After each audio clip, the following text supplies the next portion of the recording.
Day 988, it's 7:57 a.m. Got off my Warriors of God call, and then one of my warriors wanted some coaching on something, so I just talked to him for about 45 minutes, which was amazing. It's so awesome just serving them, like just helping them, being there for them and serving them.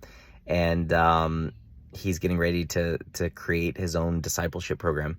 And I was just like, wow, it's so exciting because I can't wait for them to start discipling people and leading people.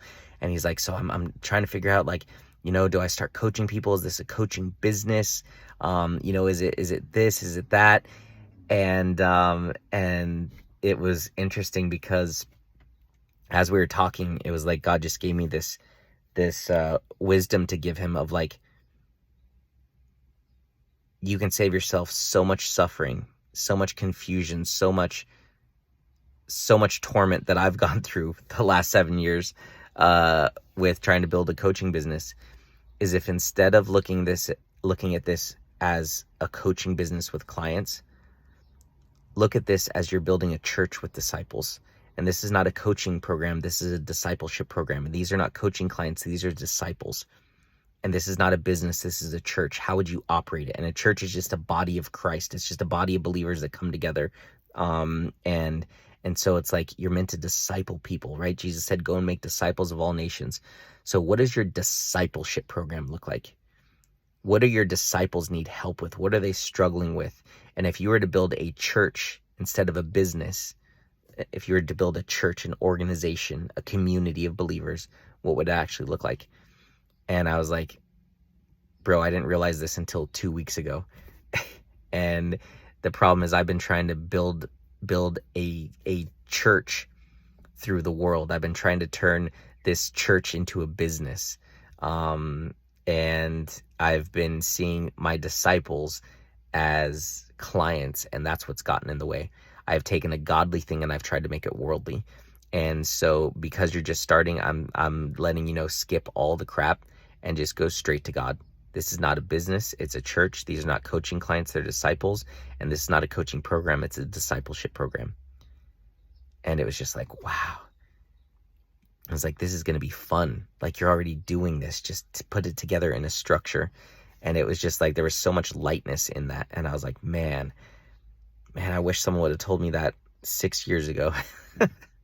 Actually, I don't, because I wouldn't be where I am today. And I love where I am today. But I'm finally starting to see my business in a new light. Like 2 days ago, I bought the domain warriorsofgod.church. And when I say church, I don't think like a church, like a church, like a building. A church as in a community of believers that come together and do God's will. Like, that's what a church is.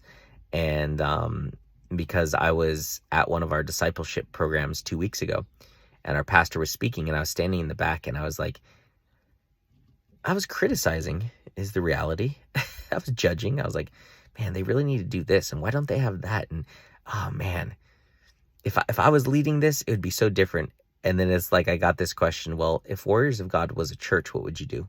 And then poof, my whole mind was blown. It's like, yeah, Chris, take the criticism that you're putting on the church and put it on yourself, because Warriors of God is a church.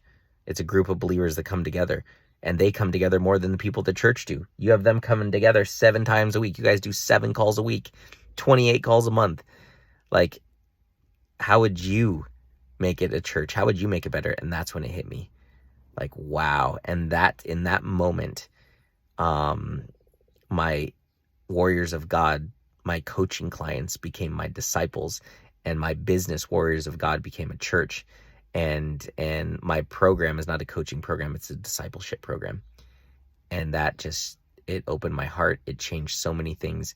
And so it was just so perfect that he wanted coaching on this, and he wanted discipleship on this. He wanted guidance on this, because it was like, I just learned this. I just realized this. And yeah, it's just crazy how God is just sending me people who are just like one step behind me on certain things, where it's like, wow, I just learned this, and now God, you already want me to teach it? Like, really? That soon?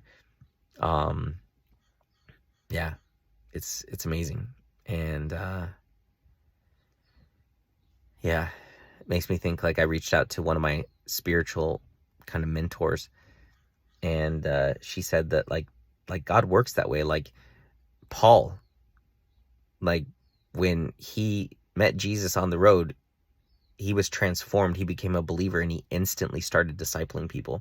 There's instant discipleship. Jonah, like there's all these examples in the Bible of instant discipleship. Like you don't need to wait years to be able to disciple people. Like you have the transformation, God's given it to you. You know how it works. Now go disciple it and teach it to other people.